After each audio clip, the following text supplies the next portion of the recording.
नमस्कार दोस्तों, welcome to Pandey classes channel. जैसा कि आपको पता ही है, हम लोग प्रीवियस ईयर का सेशन किए हैं। अगर आप लोगों ने इसके पीछे का वीडियो नहीं देखा तो प्लेलिस्ट हमने बना रखी है। आप लोग जाके 2010 के पहले जितने भी क्वेश्चन पूछे गए हैं सबकी प्रीवियस लिस्ट बनी हुई है, उसमें जाके आप एक बार चेक कर सकते हैं। पूरा डिटेल के साथ, व्याख्या के साथ बताया गया है। आइए हम लोग स्टार्ट करें 2010 का पेपर। आपको पता है उस समय जो है 2010 में 425 नंबर का पूर्णांक हुआ करता था और 75 नंबर का इंटरव्यू हुआ करता था। 125 क्वेश्चन हुए करते थे। अभी भी 125 क्वेश्चन, लेकिन अब जो इंटरव्यू हटा दिया गया है और जो प्रावैधिक कला किया हुआ है वो दे सकता है डायरेक्ट, उसको बीएड करने की जरूरत नहीं पड़ती है। आइए स्टार्ट करते हैं हम लोग। पहला क्वेश्चन कहता है अभिज्ञान शाकुंतलम के बारे में के रचयिता हैं कालिदास, बाणभट्ट, दंडी, भवभूति। तो सबको पता है अभिज्ञान शाकुंतलम किसकी रचना है? महान कवि कालिदास की रचना है अभिज्ञान शाकुंतलम। तो आइए हम इनके बारे में जान लेते हैं, पूरी इनकी जो रचनाएं हैं। जैसा कि आप स्क्रीन पर देख पा रहे हैं, इनमें से मात्र 7 ही ऐसी हैं जो निर्विवाद रूप से कालिदास की कृति मानी जाती है। जो इसमें 3 नाटक हैं, अभिज्ञान शाकुंतलम, विक्रमोर्वशीय और मालविकाग्निमित्रम। इसके अलावा अगर हम बात करें, 2 महाकाव्य हैं, रघुवंशम और कुमार संभवम। 2 खंड काव्य हैं, मेघदूत और ऋतुसंहार। तो ये रचनाएं पॉपुलर हैं जो बार बार एग्जाम में पूछी जाती हैं, इसलिए इसे याद रख लीजिएगा। आगे बढ़ते हैं। अगला क्वेश्चन कहता है बंगाल पुनरुत्थान युग के प्रवर्तक थे अमृता शेरगिल, अवनींद्रनाथ टैगोर, नंदलाल बोस, यामिनी राय। तो आप बता दीजिए इसका राइट आंसर क्या हो जाएगा। तो आप याद रखिएगा, जो बंगाल का पुनः उत्थान हुआ था तो उसमें जो हुए पॉपुलर वो अवनींद्रनाथ टैगोर हुए। Is right answer Abanindranath Tagore, Avani बाबू बंगाल पुनरुत्थान युग के प्रवर्तक थे ये। ठीक है, आप इनकी व्याख्या भी पढ़ सकते हैं एक बार। चलिए आगे बढ़ते हैं। अगला क्वेश्चन कहता है पौराणिक रूप से प्रथम चित्रकार हैं ब्रह्मा, विष्णु, महेश, नारद। तो आपको पता होना चाहिए, इसका राइट आंसर हो जाएगा ब्रह्मा। ब्रह्मा को पौराणिक रूप से प्रथम चित्रकार माना गया है। तो क्या राइट आंसर हो जाएगा? ब्रह्मा। ब्रह्मा को ही प्रथम जो है पौराणिक रूप से चित्रकार माना गया है, क्योंकि ऐसा कहा जाता है कि उन्होंने सृष्टि का निर्माण किया है। आगे बढ़ते हैं। मोनालिसा संग्रहित है, मोनालिसा की जो पेंटिंग है वो कहाँ संग्रहित है? पेरिस में, लंदन में, भारत में, अर्जेंटीना में। तो आप लोग बताइए इसका आंसर। तो याद रखिएगा, जो मोनालिसा की पेंटिंग है उसको संग्रहित किया गया है पेरिस। ठीक है, Paris. Paris is right answer हो जाएगा। ठीक है, और ये मोनालिसा जो पेंटिंग है वो लियोनार्डो दा विंची की है ना। लियानो दा विंची ने इसको बहुत गहन अध्ययन किया था और ये बहुत महंगी पेंटिंग थी। लियोनार्डो दा विंची की ये जो है सबसे सर्वोत्कृष्ट मतलब चित्र है ये मोनालिसा। ठीक है, और इसे पेरिस के लूव संग्रहालय में संग्रहित किया गया है। और आप बता दें कि 1500 से 1504 ईस्वी के मध्य जो है इसको बनाए थे। और जैसा कि आपको मैंने नाम ही बता दिया, लियोनार्डो दा विंची ने। ठीक है, और ये महानतम कृतियों में से एक था, सबसे पॉपुलर कृति था मोनालिसा का जो पेंटिंग था। लियोनार्डो दा विंची काफ़ी बैठे बैठे उन्होंने चित्र को बना दिया, लेकिन उसका दाम काफ़ी ज़्यादा था। ठीक है, आगे बढ़ते हैं। क्वेश्चन नंबर 5, लास्ट सफर के निर्माता हैं Leonardo da Vinci, Raphael, France heart या गोंगा। बताइए राइट आंसर क्या हो जाएगा। तो याद रखिएगा, लास्ट सफर के जो निर्माता हैं वो लियोनार्डो दा विंची है। लियोनार्डो दा विंची ही लास्ट सफर के निर्माता हैं और मोनालिसा पेंटिंग इन्होंने ही बनाई थी। दोनों चीज याद रखिएगा, आप इनकी व्याख्या पढ़ लीजिए एक बार। चलिए अगला क्वेश्चन देखते हैं। अगला क्वेश्चन कहता है प्रसिद्ध टीवी प्रोग्राम आर्ट अटैक, देखिए नाम सुनिए, आर्ट अटैक। क्या नाम है? Art attack. ठीक है, तो उस समय आता था, ये करंट अफेयर का 2010 में क्वेश्चन बना हुआ है। आर्ट अटैक जो आता था वो आता था डिज्नी पर आता था आर्ट अटैक। और ये जो चालू हुआ था, आपको बता दें हम 12 अक्टूबर में चालू हुआ था। 12 अक्टूबर 2010 में ये प्रारंभ हुआ था। ठीक है, तो उस समय का करंट अफेयर है ये। विविध से क्वेश्चन इस बार भी पूछा जा सकता है 2025 में भी। आगे हम लोग बढ़ते हैं। कामसूत्र के रचयिता कौन है? बहुत आसान क्वेश्चन, कई बार पूछा गया। वात्सायन। रूप भेदा प्रमाण भाव लावण्य योजनम, सारा चीज आपको याद ही होगा। तो कामसूत्र की जो रचना है उसके रचयिता है वात्सायन। ठीक है, उन्होंने 64 कलाओं का वर्णन किया है अपनी पुस्तक में। आप ये चीजें पढ़ सकते हैं। तैल विधा में कार्य करने वाले प्रथम भारतीय चित्रकार कौन थे? राजा रवि वर्मा, एम एफ हुसैन, सतीश गुजराल, रणवीर सिंह बिष्ट। तो सबको पता है तैल विधा में काम करने वाले चित्रकार कौन थे? राजा रवि वर्मा। तो Raja Ravi Varma is right answer, आप लगा दीजिए। इन्होंने ही तैल विधा में काम किया। राजा रवि वर्मा के बारे में कौन नहीं जानता है? रंगरसिया इनकी मूवी है जिसमें इन्होंने बायोग्राफी पूरा है बताई है, अपनी बायोग्राफी। और ये केरल के रहने वाले थे, किली मन्नूर। ठीक है, तो सारी चीज़ें आपको पता ही होगी, कई बार इनसे क्वेश्चन बना हुआ है। नील घाटी की सभ्यता, नील नदी जो है की घाटी में पनपी थी सभ्यता। तो नील नदी जो आपको समझ में आना चाहिए, ये जो सभ्यता है मिस्र की सभ्यता थी। मिस्र की सभ्यता ऑप्शन में आपको मिलेगा, मिस्र। यहाँ देखिए ऑप्शन नंबर 3 सही हो जाएगा, मिस्र की सभ्यता। जो नील नदी घाटी की सभ्यता है, नील नदी की घाटी जो सभ्यता पनपी है वो मिस्र की सभ्यता से संबंधित है। तो ये मिस्र जो आपका अफ्रीका में पड़ता है, कहाँ पड़ता है? अफ्रीका में। इसको याद रखिएगा, कहाँ पड़ता है? अफ्रीका में। अफ्रीका महाद्वीप के अंतर्गत ये आता है। ठीक है। अगर आप अफ्रीका महाद्वीप के उत्तर पश्चिम में जाएंगे तो वहाँ पे नील नदी है पूरा, उस वहाँ पे सिंचित एक छोटा सा देश है, ठीक है। और ये उत्तर में अगर हम बात करें भूमध्य सागर, पश्चिम में लीबियन रेगिस्तान, पूरब में लाल सागर और दक्षिण में नील नदी के महाप्रतापों से घिरा है, ठीक है, ये जो क्षेत्र है। तो नील नदी का संबंध मिस्र की सभ्यता से हो जाएगा। दक्षिणी भारत का कौन सा केंद्र प्रागैतिहासिक चित्रों के लिए मशहूर है, फेमस है? दक्षिण भारत का, साउथ इंडिया की बात हो रही है, कौन सा ऐसा केंद्र है जहाँ पे प्रागैतिहासिक चित्र के लिए वो फेमस है? तो वो बेल्लारी है। आप बेल्लारी के बारे में पढ़ लीजिए, बेल्लारी बहुत फेमस है। दक्षिण भारत में बेल्लारी स्थान की गुफाओं में प्रागैतिहासिक चित्र प्राप्त होते हैं। यहाँ शिकारों का दृश्य तथा जादू के विश्वास के अनेक चित्र अंकित हैं। तो साउथ इंडिया में अगर आप जाएंगे तो बेल्लारी में वहाँ पे जो गुफा है बहुत सारी, उसमें आपको दृश्य मिल जाएंगे शिकार करते हुए। ठीक है, आगे बढ़ते हैं। आइए दोस्तों, क्वेश्चन नंबर 11 देखते हैं। कह रहा है कि काली घाट के चित्र किस चित्रकार की प्रेरणा बने? जो काली घाट का चित्र है वो किस चित्रकार की प्रेरणा बने? यामिनी राय, बी.एस. गायतोंडे, रविन्द्रनाथ टैगोर, अमृता शेरगिल। तो आप याद रखिएगा, जो यामिनी राय का चित्र है, जो काली घाट का चित्र है ना, वो बनाया था यामिनी राय ने। तो काली घाट के चित्र यामिनी राय चित्रकार की प्रेरणा बने, ठीक है। तो इसका राइट आंसर क्या हो जाएगा? यामिनी राय। यामिनी राय इज राइट आंसर। चाहे तो आप इन्हें पढ़ सकते हैं और एक बार आप पढ़ लीजिए पूरा डिटेल में, ठीक है। आगे बढ़ते हैं। अगला क्वेश्चन कहता है निम्नलिखित में से कौन चित्रकार नहीं है? जी.आर. संतोष, वी.एस. गायतोंडे, के हब्बर, भूपेन हजारिका। तो ध्यान दीजिए, इसका राइट आंसर हो जाएगा, आप देख पा रहे हैं क्या बोला जा रहा है यहाँ पे? चित्रकार नहीं है, चित्रकार नहीं है। तो आप जी.आर. संतोष को जानते हैं कि एक अच्छे चित्रकार हैं। वी.एस. गायतोंडे का नाम आपने सुना है, ये अच्छे चित्रकार हैं। के हब्बर का नाम कई बार हम लोगों ने सुना है, लेकिन आप भूपेन हजारिका का नाम नहीं सुने हैं चित्रकार के रूप में। भूपेन हजारिका क्या है? एक कलाकार है, गायक हैं। कहाँ के? असमिया के। असमिया के, ये असमिया के गायक हैं, ठीक है, भूपेन हजारिका। ये चित्रकार नहीं है। आगे हम लोग देखते हैं, रंग क्या है? कलर स्टिक है, कलर केक है, कलर बाटल है या प्रकाश का गुण है? रंग में क्या होता है? आप ही लोग बताइए। रंग में प्रकाश का गुण पाया जाता है, तो इसका राइट आंसर हो जाएगा क्या?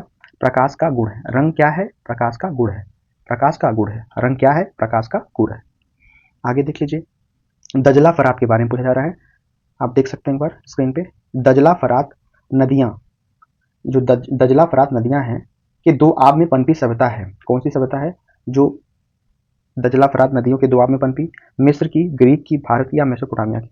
तो ध्यान दीजिएगा, इसका राइट आंसर हो जाएगा मेसोपोटामिया। मेसोपोटामिया की जो सभ्यता है वो दजला फरात नदियों के दो आब में पनपी सभ्यता है। तो इस चीज को आप याद रखिएगा, मेसोपोटामिया की सभ्यता दजला फरात नदियों के दो आब में पनपी सभ्यता है, ठीक है। आप इसे देख सकते हैं, पूरा स्क्रीन पे एक बार पढ़ सकते हैं। अगला क्वेश्चन कह रहा है कि उत्तर मध्य क्षेत्र सांस्कृतिक केंद्र स्थित है प्रयाग में या प्रयागराज में, उदयपुर में, नागपुर में या पटियाला में? उत्तर मध्य क्षेत्र सांस्कृतिक केंद्र कहाँ पे स्थित है? तो आप ध्यान दीजिएगा, ये प्रयागराज में। अभी महाकुंभ लगा था, सभी लोग जाके स्नान किए, ठीक है। तो ऐसा बोला गया था 144 साल बाद ये कुंभ आया हुआ है, बहुत सारी भीड़ गई, जाके अपनी श्रद्धा के अनुसार लोगों ने स्नान किया। तो इसका राइट आंसर क्या हो जाएगा? प्रयागराज, यानी प्रयाग। जो उत्तर मध्य क्षेत्र सांस्कृतिक केंद्र कहाँ पे है? प्रयाग में है। अगला क्वेश्चन कहता है बनी ठनी नामक चित्र किस शैली से संबंधित है? किशनगढ़, बूंदी, कोटा या गढ़वाल? तो इसका राइट आंसर हो जाएगा बनी ठनी जो है वो किशनगढ़ शैली यानी राजस्थान से संबंधित है, बनी ठनी। और इसका जो तुलना किया जाता है, जो आप बात करते हैं मोनालिसा, यानी लियोनार्डो दा विंची ने जो मोनालिसा की पेंटिंग बनाई थी, उससे इसका कंपेरिजन किया जाता है बनी ठनी का, ठीक है। तो ये दोनों चित्र जो है वो विश्व में सर्वश्रेष्ठ चित्र माने जाते हैं। एक बनी ठनी जो किशनगढ़ शैली से संबंधित है, और एक मोनालिसा की जो पेंटिंग है लियोनार्डो दा विंची ने बनाया था, वो चीज़, ठीक है। अभी प्रयागराज में आप मोनालिसा नाम से एक लड़की भी है, आप लोगों ने देखा जरूर होगा, फिगर वगैरह, चित्र वगैरह। वो असली में उनका नाम मोनालिसा है। वो बहुत गरीब परिवार से संबंध रखती हैं, लेकिन उनके चेहरे की बनावट, खूबसूरती ऐसी है कि वो लोगों को आकर्षित कर रही है अपनी तरफ, तो नाम भी उसी हिसाब से रखा गया होगा। आगे हम लोग बढ़ते हैं, अगला क्वेश्चन कहता है, अगला क्वेश्चन कहता है रंगोली मुख्य रूप से बनाई जाती है। क्या क्वेश्चन है देखिए, क्वेश्चन कह रहा है कि रंगोली जो है मुख्य रूप से बनाई जाती है कैनवास पर, जमीन पर, कागज पर या दीवार पर? तो याद रखिएगा, जो रंगोली है वो जमीन पर बनाई जाती है, जैसा कि आप लोग स्कूल में भी बनाए होंगे। तो जान लीजिए कि रंगोली को ही अलग अलग नामों से भी जाना जाता है, जैसा कि आप देख पा रहे हैं, ठीक है।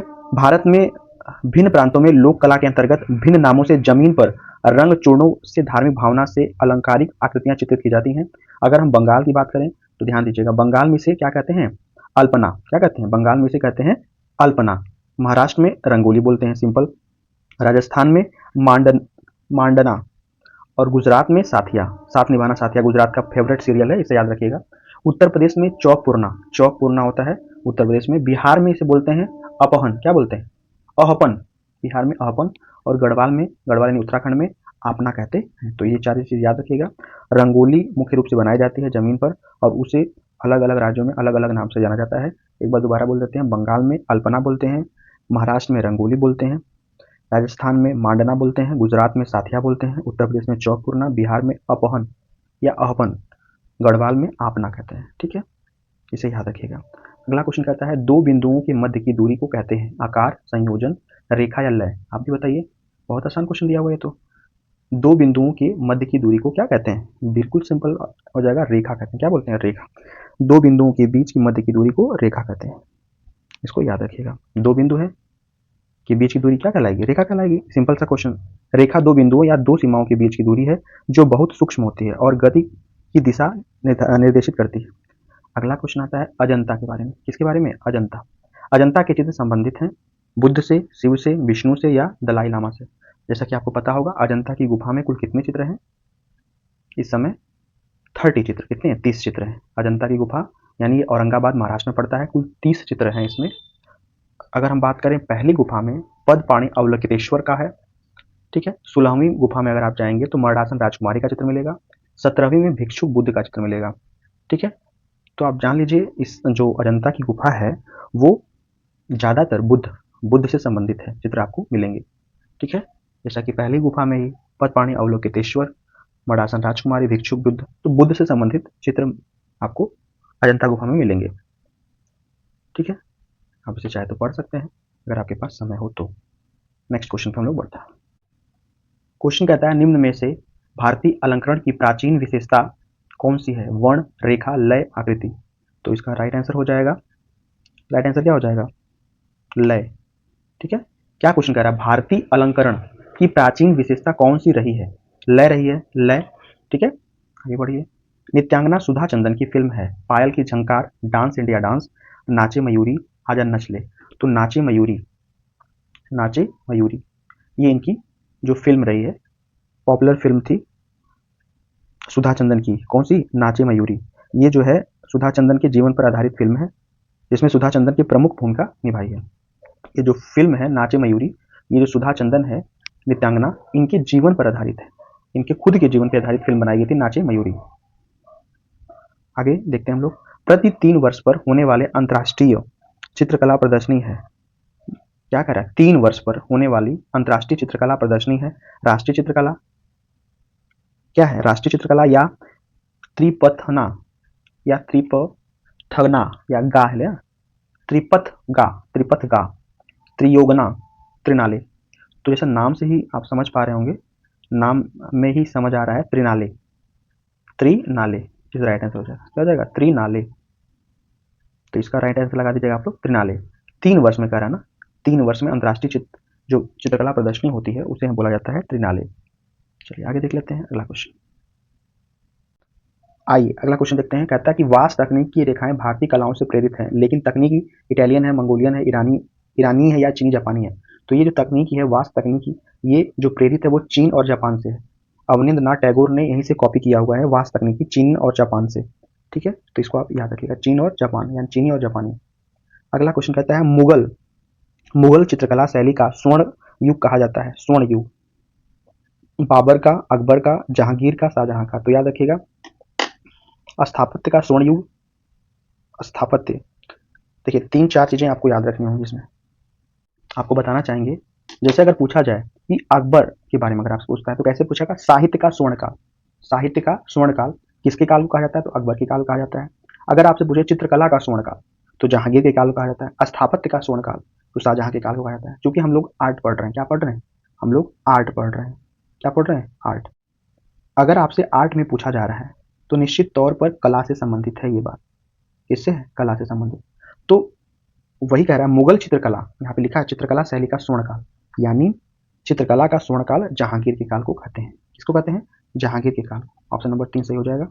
अगर आपसे पूछता साहित्य का स्वर्णकाल तो आप आंख मूंद कर अकबर को लगाते। अगर आपसे स्थापत्य कला का स्वर्णकाल पूछता तो आप शाहजहां के काल को लगाते, क्योंकि शाहजहां के टाइम में ही ताजमहल जैसे जो विश्व अजूबा में शामिल है, 7वां अजूबा है उसमें शामिल है, को बनाया गया था। अकबर के टाइम में महान कवि लोग थे, आप जानते ही होंगे, जैसे तुलसीदास के बारे में आपने सुना है, और उनके टाइम में अब्दुल रहीम खान खाना, ठीक है, बहुत सारे ऐसे नवरत्न थे उनके काल में, तो साहित्य का स्वर्णकाल कहा जाता है।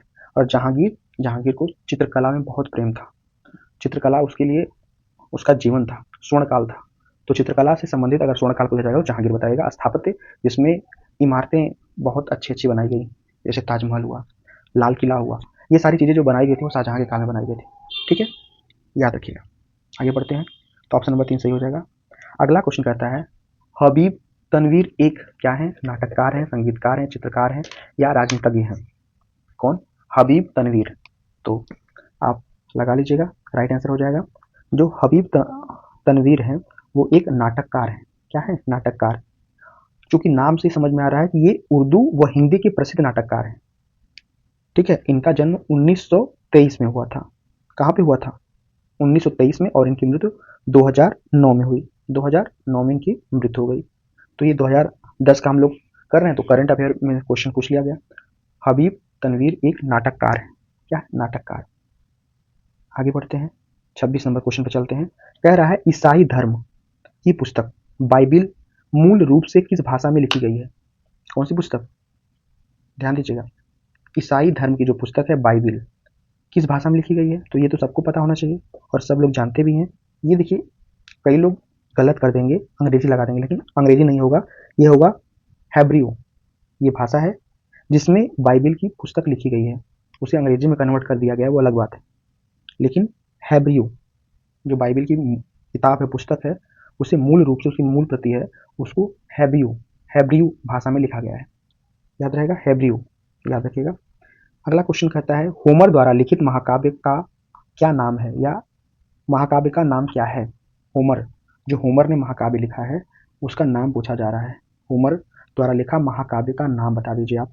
तो याद रखिएगा, उनका नाम है इलियड। क्या नाम है? इलियड। होमर जो थे वो महान कवि थे।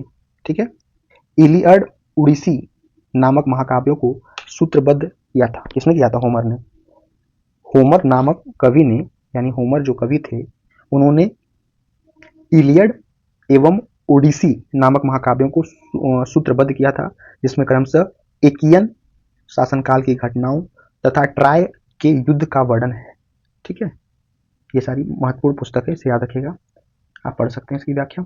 नई फिल्म रंग रसिया निम्न में से किस कलाकार के जीवन पर आधारित है? हम लोगों ने कई बार डिस्कशन किया है, तो राजा रवि वर्मा इस राइट आंसर हो जाएगा। रंग रसिया जो मूवी है आप लोग एक बार जरूर देखिएगा, बहुत अच्छी मूवी है रंग रसिया मूवी। इसमें राजा रवि वर्मा के जीवन का पूरा बायोग्राफी लिख दिया गया है, पिक्चर में दिखाया गया है, बहुत अच्छी मूवी है। अगर हम बोले राजा रवि वर्मा कहाँ के रहने वाले हैं, तो केरल में किलीमन्नूर पड़ता है, वहाँ के ये रहने वाले हैं। इनकी मूवी आप जरूर देख लीजिए, बहुत अच्छा लगेगा आपको। अगला क्वेश्चन देखते हैं। क्वेश्चन कहता है अमृत की कला किस देश की प्राचीन कला को कहते हैं? तो याद रखिएगा, जो अमृत की कला है वो मिस्र की कला है। मिस्र की कला है, अमृत की कला जो है मिस्र की कला है। अब इसे पढ़ सकते हैं। कौन सा मुगल सम्राट चित्रकला को सबसे अच्छा समझता था? तो अभी हमने बताया जहांगीर ऐसा काम किया है, तो जहांगीर इस राइट आंसर हो जाएगा। क्या हो जाएगा? जहांगीर। जहांगीर के काल को चित्रकला का स्वर्णकाल कहा जाता है, अभी हमने डिस्कस किया था। स्थापत्य का स्वर्णकाल शाहजहां के काल को कहा जाता है, साहित्य का स्वर्णकाल अकबर के शासनकाल को कहा जाता है, चित्रकला का स्वर्णकाल जहांगीर के शासनकाल को कहा जाता है। अगला आता है क्वेश्चन, चार मीनार कहाँ पर स्थित है? तो हैदराबाद में है, और पहले एक्चुअल में इसका हैदराबाद नाम नहीं था, गोलकुंडा नाम था। क्या नाम था? गोलकुंडा। तो ध्यान दीजिएगा, जो चार मीनार को बनाने वाले हैं उनका नाम है सुल्तान मोहम्मद कुली कुतुब शाह। क्या नाम है? कुतुब शाह ने 1591 1591 में गोलकुंडा, जो अब हैदराबाद नाम से जाना जाता है, में चार मीनार का निर्माण करवाया था। ठीक है, पहले गोलकुंडा था, अब जो है इसको हम लोग हैदराबाद के नाम से जानते हैं। तो चार मीनार का निर्माण करवाने वाले सुल्तान मोहम्मद कुली कुतुब शाह हैं, जो 1591 में इसका निर्माण करवाए थे।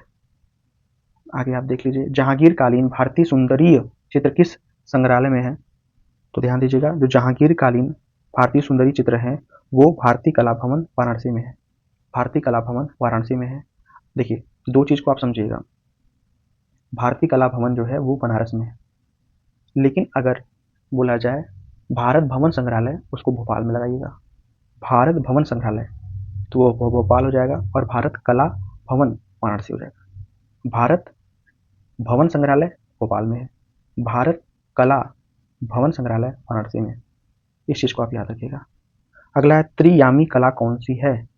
तो त्रियामी कला जिसमें 3 3D लुक हो, तो अगर आप 3D लुक में देखना चाहेंगे मूर्ति कला को, तो उसमें आपको 3D लुक दिखाई देगा। त्रियामी कला कौन सी है?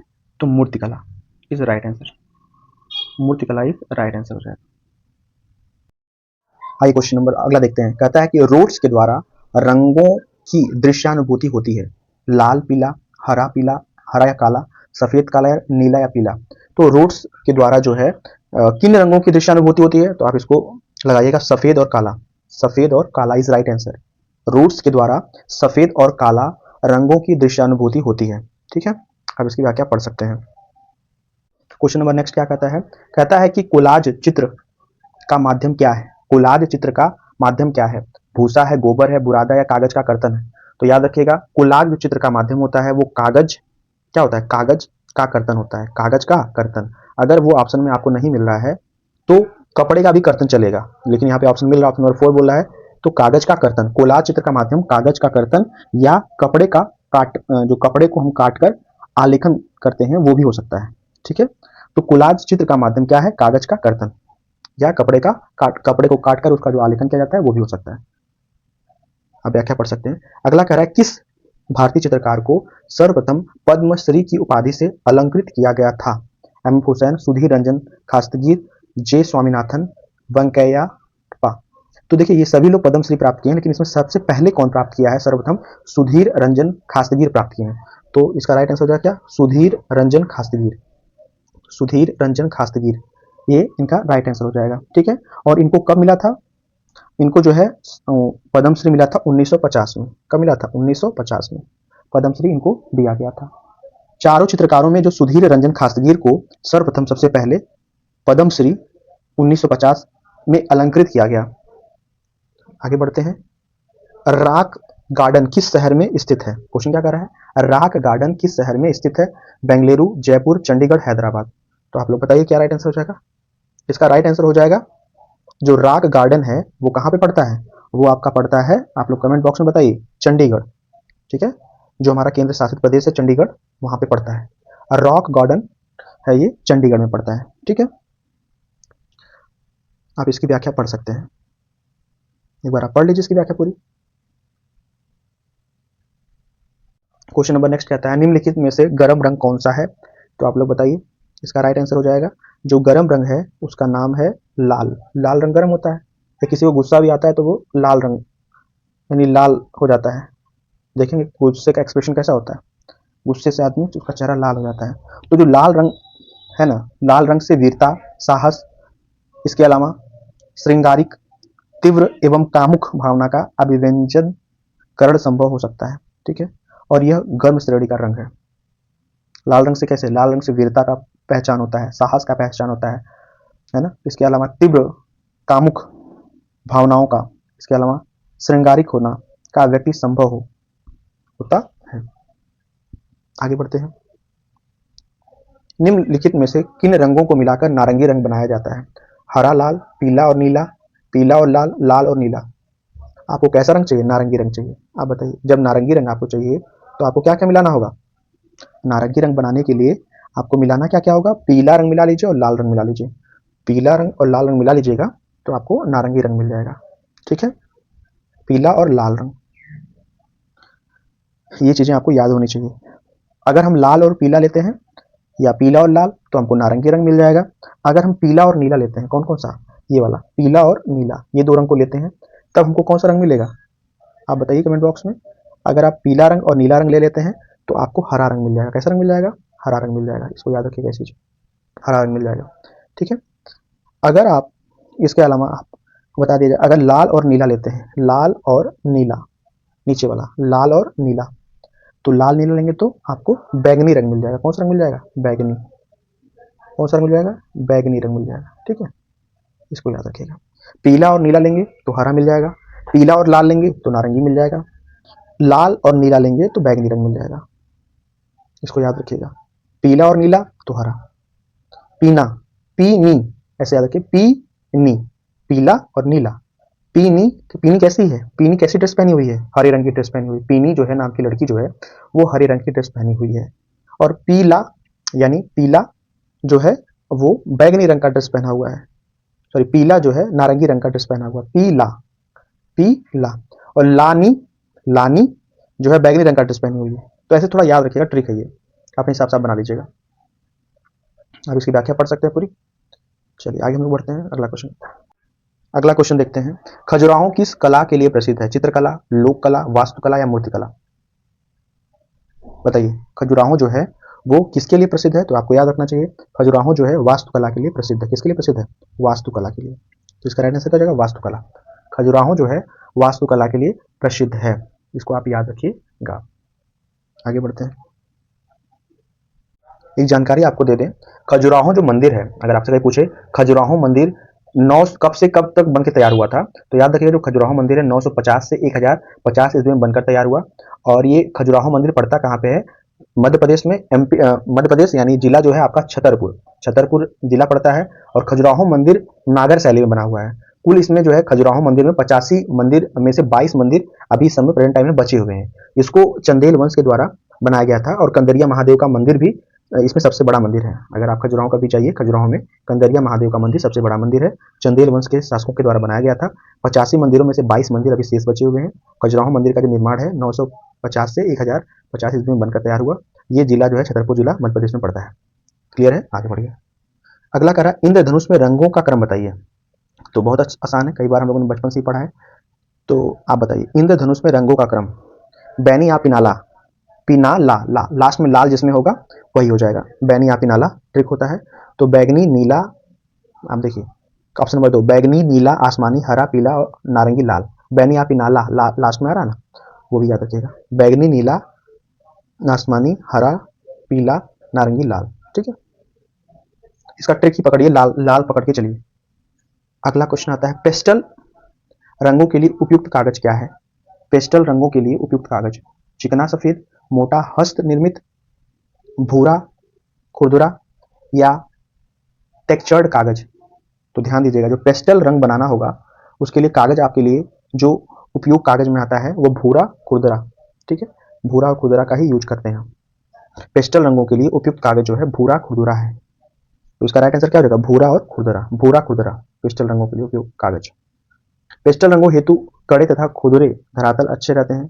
प्राय विभिन्न भूमिगत रंगतों को या रंगतों की चित्र भूमि पर पेस्टल रंगों के चित्रण किया जाता है। तो पेस्टल रंग बनाने के लिए भूरा, खुरदुरा कागज का यूज करिए। मोटी एवं नटी, मोटी एवं नटी मानव आकृति किस शैली की है। किशनगढ़ शैली, मेवाड़ शैली, अजंता शैली, मोदी शैली। मोटी भी हो और नाटी यानी छोटे कद की हो, तो ऐसी शैली आपको जो मिलेगी वो राजस्थान में मेवाड़ शैली में। तो मेवाड़ शैली राइट आंसर हो जाएगा, मेवाड़। मोटी और नाटी तो मेवाड़ शैली हो जाएगा। ठीक है, अब इसकी व्याख्या एक बार पढ़ लीजिए। व्याख्या पढ़ सकते हैं आप, मेवाड़ शैली में स्त्री पुरुषों की लंबी नासिका, मतलब नाक जो है मेवाड़ शैली में स्त्री हो चाहे पुरुष हो, लंबी लंबी नाक बनाई गई नासिका, अंडाकृत चेहरे, चेहरे जो है अंडाकार के हैं, जैसे अंडा का शेप होता है अंडाकार वैसे चेहरा बनाया गया।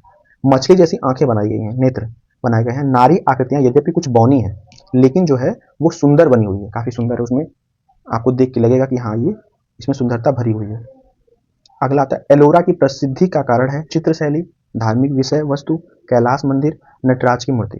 तो आपको पता ही होगा, एरोला की अगर हम बात कर लें तो एरोला में कैलाश मंदिर है, इस वजह से वो फेमस है। ठीक है, एलोरा में क्या है, कैलाश मंदिर पाया जाता है, तो इस वजह से एलोरा बहुत फेमस है। साथ साथ अगर हम बात कर लें, इसमें कुल 34 गुफाएं हैं। एलोरा महाराष्ट्र के अंतर्गत आता है, औरंगाबाद वाला बेल्ट। इसमें जो है 17 हिंदू की गुफाएं हैं, 5 जैन की गुफाएं हैं, 12 बौद्ध धर्म की गुफाएं हैं। 17, 5 और 12 यानी कुल 34 हो गए गुफाएं टोटल।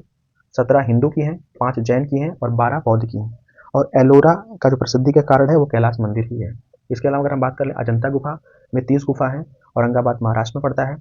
कुल बाघ की गुफा, बाघ में कुल 9 गुफाएं हैं, धार जिला में पड़ता है एमपी में। पहली गुफा का नाम गृह गुफा, दूसरी गुसाई या पंच पांडु, तीसरी हाथी खाना, चौथी रंग महल, पांचवी पाठशाला। 6, 7, 8 और 9 गुफा का मार्ग अवरुद्ध है। कंदरिया महादेव का मंदिर खजुराहो में है। बादामी गुफा कर्नाटक में पड़ता है। बागलकोट जिला पड़ता है, चालुक्य वंश के द्वारा बनाया गया है। बादामी गुफा का जो खोज है वो स्टेला क्रेम्ब्रिज ने किया है। बादामी गुफा में 4 गुफाएं हैं, एक जैन धर्म से संबंधित, 3 ब्राह्मण धर्म से संबंधित। बादामी गुफा में विरहणी रमणीय इसी विवाह का जो है चित्र मिलता है। सिंगरिया की गुफा श्रीलंका देश में पड़ती है। लाल पीले काले सफेद रंग का प्रयोग, लाल पीले काले सफेद तथा हरा रंग का प्रयोग इसमें हुआ है। सित्तन वासनी गुफा जो है पांड्य राजवंश के द्वारा बनवाई गई थी। आपको कावेरी नदी के तट पे मिलेगा, लेकिन रीता प्रताप में कृष्णा नदी दिया हुआ है, ये कावेरी ही करेक्ट आंसर है। कावेरी नदी के तट पे सित्तन वासनी गुफा है, तमिलनाडु के तंजौर जिले में, और यहीं पे अर्धनारीश्वर का जो है उत्कृष्ट किया गया है चित्र। ठीक है। विश्व फोटोग्राफी दिवस 19 अगस्त को मनाया जाता है। रंग रसिया जो मूवी है वो राजा रवि वर्मा की है, बायोग्राफी। राजा रवि वर्मा किलीमन्नूर केरल के रहने वाले थे। 29 अप्रैल 1848 में उनका जन्म हुआ था। ये सारी चीजें रही, आप याद रखिएगा। अगला क्वेश्चन कहता है विश्व का सबसे बड़ा स्तूप कहाँ स्थित है? भारत में, श्रीलंका में, जावा में, अफगानिस्तान में?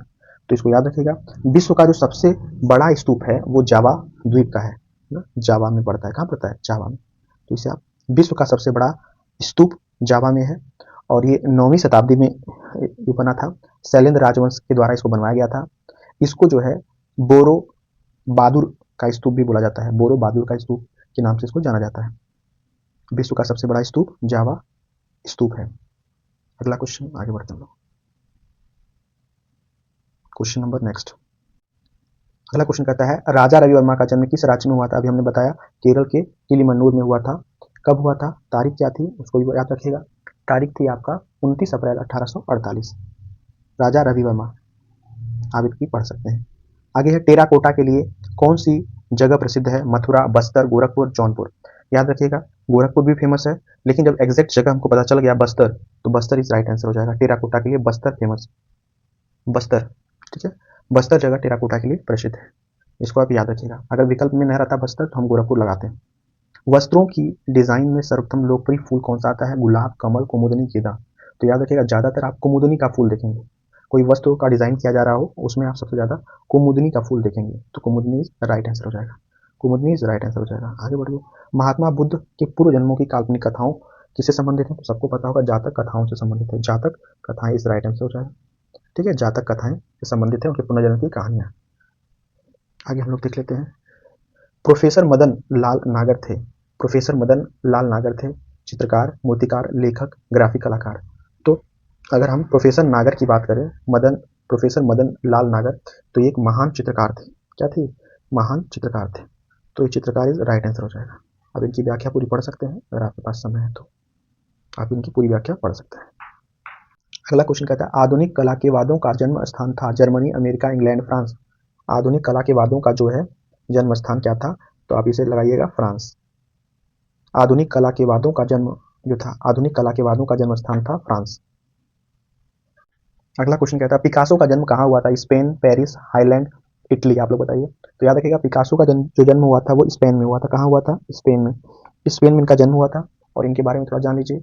ये जो है गेर्निका पेंटिंग, अगर पूछे किसने बनाई थी? पाब्लो पिकासो ने। गेर्निका पेंटिंग 1937 में इन्होंने बनाई थी, और इनका जन्म जो हुआ था वो 25 अक्टूबर 1881 स्पेन में हुआ था, और 1975 में इनकी मृत्यु हुई थी। ना याद रखिएगा, पाब्लो पिकासो का जन्म कहाँ हुआ था? स्पेन में।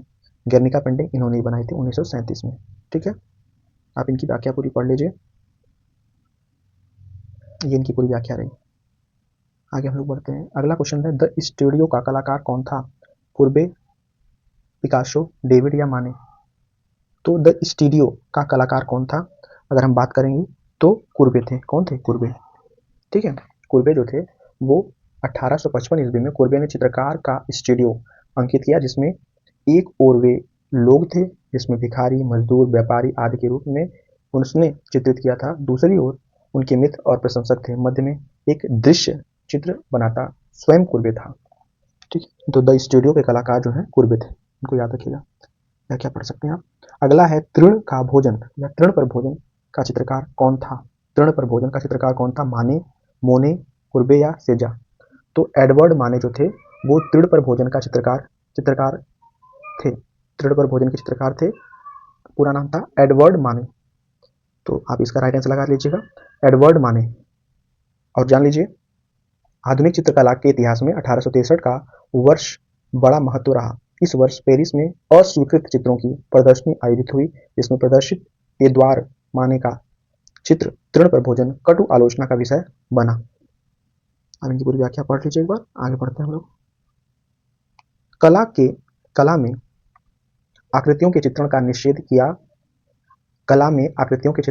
किया गया। गोथिक कला में, बाइजेंटाइन कला में, ईसाई कला में या रोमन कला में। तो कला में आकृतियों के चित्रण का जो निषेध किया गया, रोक लगाई गई, वो बाइजेंटाइन कला में लगाई गई थी। तो इसका राइट आंसर हो जाएगा बाइजेंटाइन कला। बाइजेंटाइन कला की समृद्धि परंपरा में लगभग 100 वर्ष का समय ऐसा आया जबकि आकृति चित्रण का निषेध कर दिया गया। बाइजेंटाइन कला की आकृतियों में चित्रण का निषेध किया, बाइजेंटाइन कला। तीसरी श्रेणी का डिब्बा कृति का चित्रकार कौन है? तीसरी श्रेणी का डिब्बा, तो याद रखिएगा दोमीय है, इन्होंने ही तीसरी श्रेणी के डिब्बे की चित्रकारी की है। ऑप्शन नंबर फर्स्ट, दोमीय अपनी मर्यादित पृष्ठभूमि को जानते थे, वह उत्साहित लोकतंत्रवादी थे, अतः उन्होंने तदनुरूप विषयों व अंकन पद्धति को अपनाकर चित्र बनाए, जैसे तृण चित्र या तृतीय चित्र। इन्होंने क्या क्या बनाया है? जो चित्र बनाया है दोमीय ने, इन्होंने कौन कौन सा चित्र बनाया है? दोमीय, ध्यान दीजिएगा।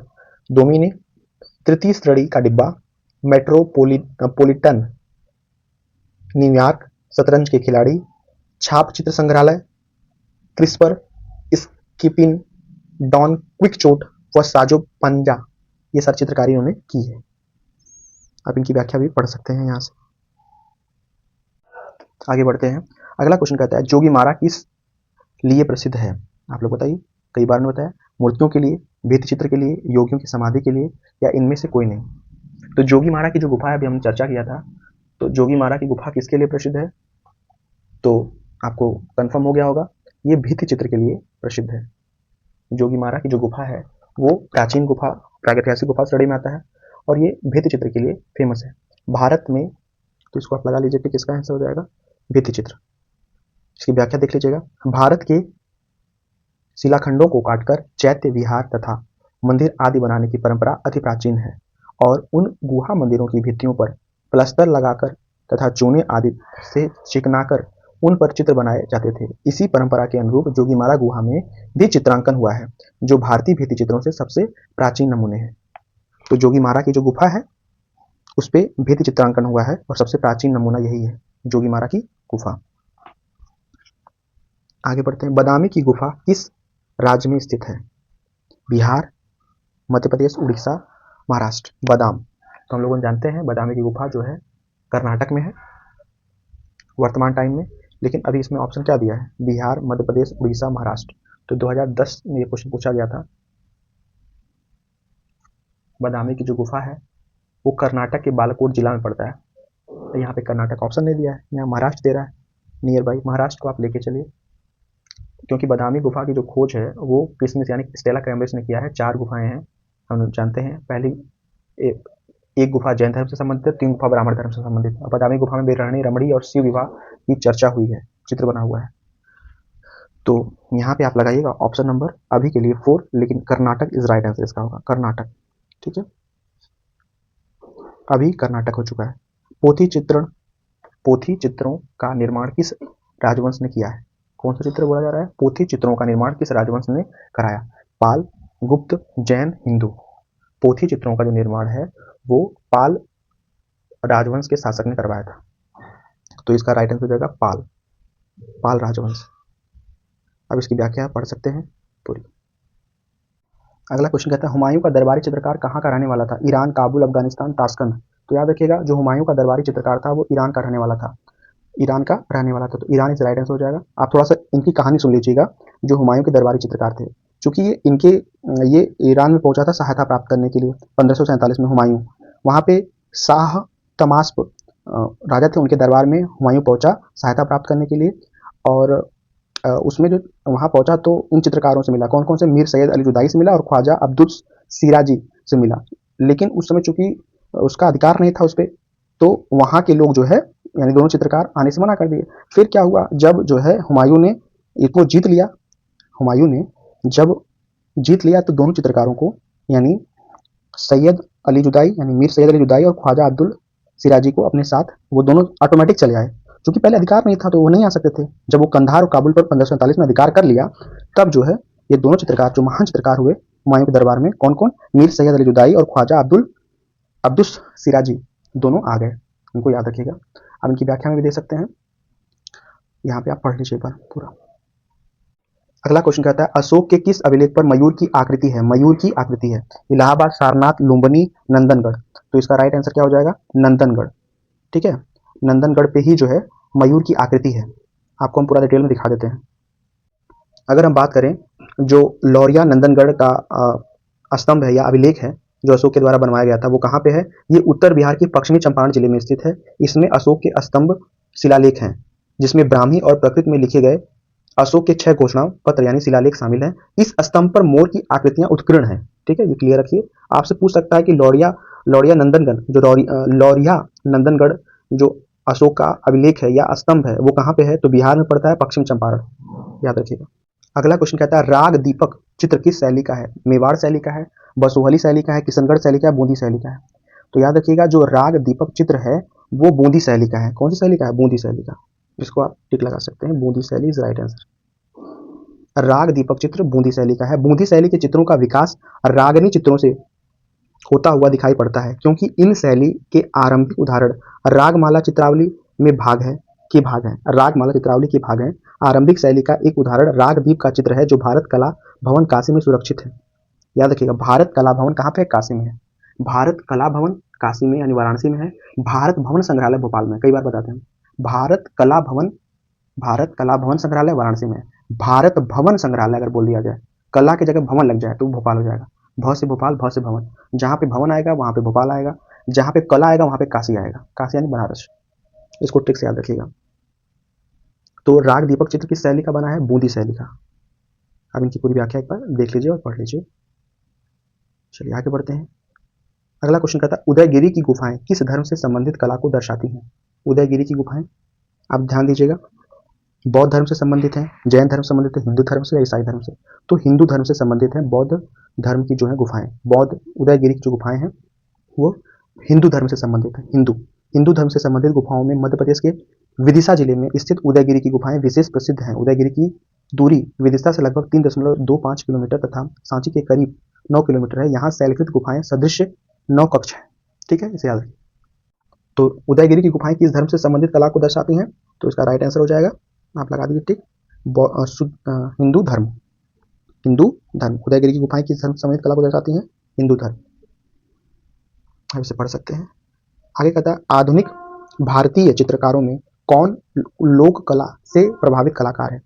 नंदलाल बसु, यामिनी राय, कानू देसाई, मुकुल दे। तो आधुनिक भारतीय चित्रकारों में कौन लोक कला से प्रभावित कलाकार है? तो यामिनी राय। ठीक है, यामिनी राय जो है वो लोक कला के स्रोतों से ज्यादा आकर्षित है। अपनी जन्मस्थली बांकुरा जिला सांस्कृतिक दृष्टि से पश्चिम बंगाल का महत्वपूर्ण भाग रही है। यहाँ विविध धर्मों, आदिवासी संस्कृति तथा स्थानीय लोक विश्वासों व शास्त्रीय मान्यताओं का सम्मिलन दृष्टिगत होता है। तो भारतीय अगर बोला जाए आधुनिक भारतीय चित्रकला में कौन लोक कला से प्रभावित कलाकार है? तो यामिनी राय। इनको याद रखिएगा, यामिनी राय इस राइट आंसर हो जाएगा। इंपॉर्टेंट क्वेश्चन है, आप याद कर लीजिए।